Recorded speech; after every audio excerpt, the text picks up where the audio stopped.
Well done for making it through to the graveyard shift. My name's Stefan Kovach, so I've been in the gambling industry for just over 20 years. I've been in Web3 for about 7 years, so I'm kind of combining both of my passions and my experience in this short presentation, which we're going to look at the future of sports betting and sponsorships and what role I think Web3 could play in its evolution.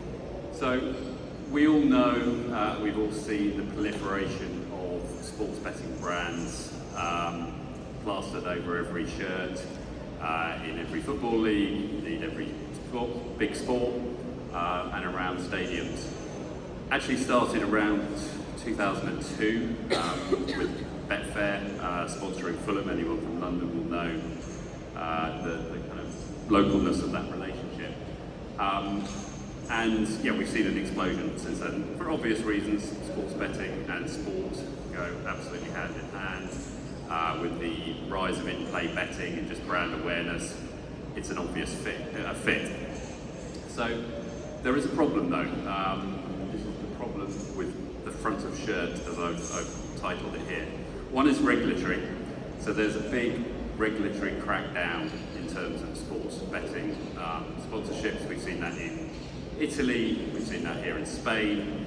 Next season in the UK, the Premiership will no longer have sports betting brands on front of shirt. And I think I saw a stat today that 55% of the Premier League's shirts are sports betting companies, and that's already down because they know next season they won't be able to do it. There's diminishing ROI because there's no data, right? It's massively cluttered.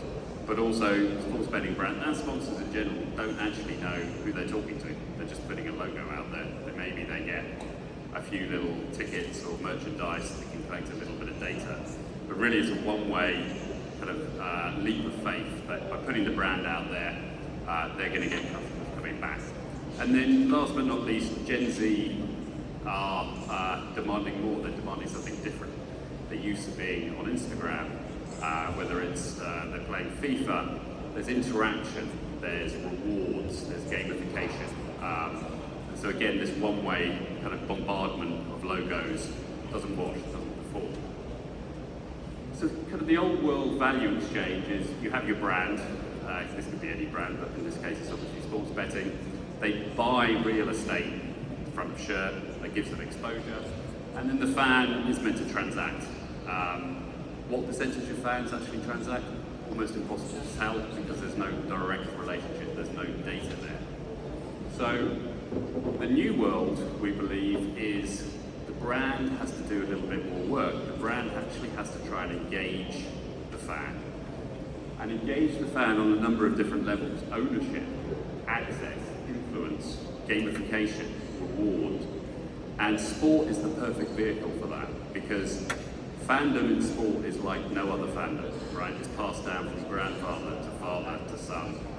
And you often have a quite shitty experience, excuse the French, as a fan for a team that loses for a decade, but you stay with them. So you're tapping into that. You have to do that authentically. You have to do that with the sports IP. And you're then much more likely to create loyalty and create transaction. So what does the blockchain sports landscape look like today?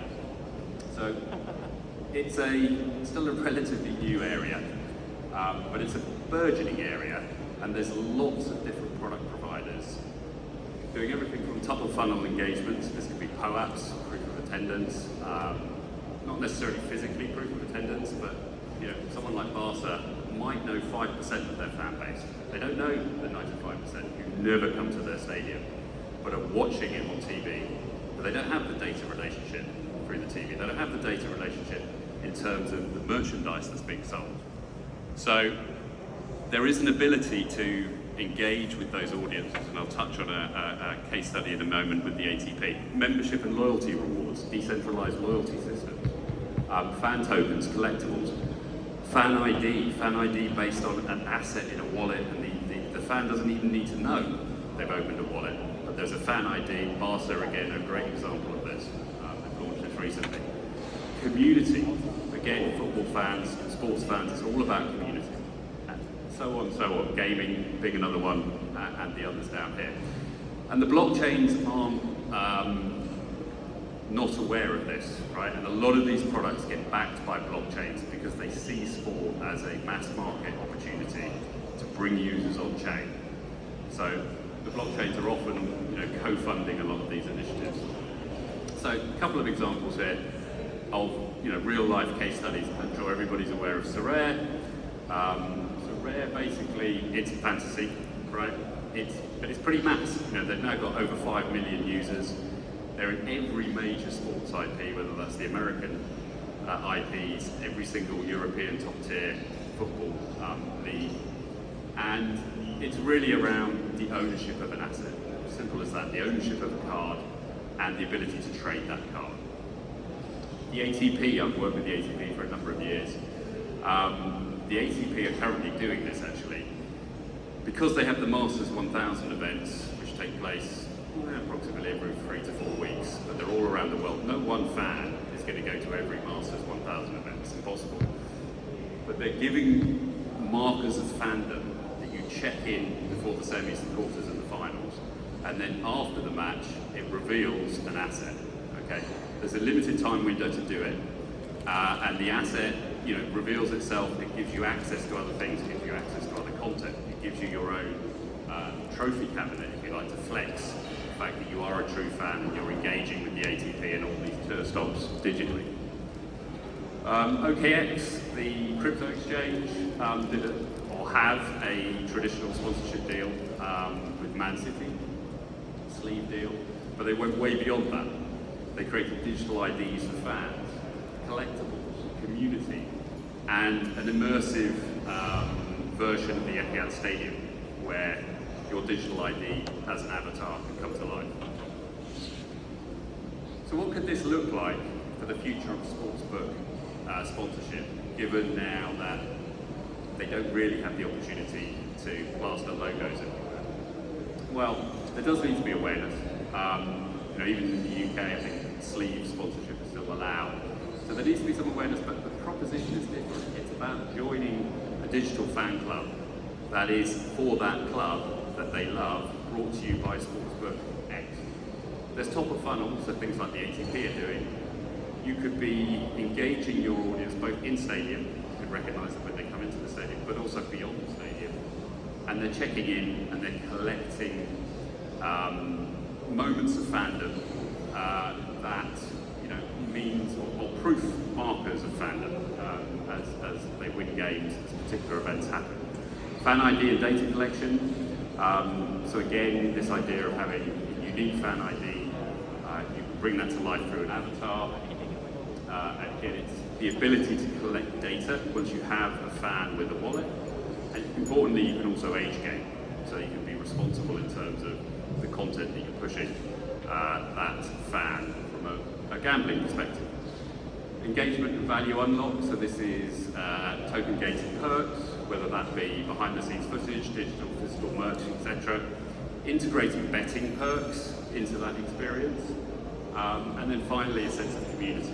Okay, so all of these products exist. A lot of the IPs are playing around with the elements of these. And I would argue that a sportsbook is perfectly positioned to come along and sponsor this and replace the many millions that they were spending on front of shirt, and much more effectively. So some challenges, around regulation. This has to be responsible, right? So the kind of responsible play. We want engagement and we want gamification loops, but we don't want that to be done irresponsibly. Promote over gambling. The UX has to be super simple, right? No fan really wants to know about MetaMask or wallets. They just want to be able to engage in this value exchange and get a benefit in return for their time and their fandom. Roadmap, what does it look like? Who knows? But the technology is here today, and I think we will begin to start seeing hybrid sponsorships, logos and digital perks within the next year. Within the next couple of years, I think fan identities and collectibles will become increasingly popular.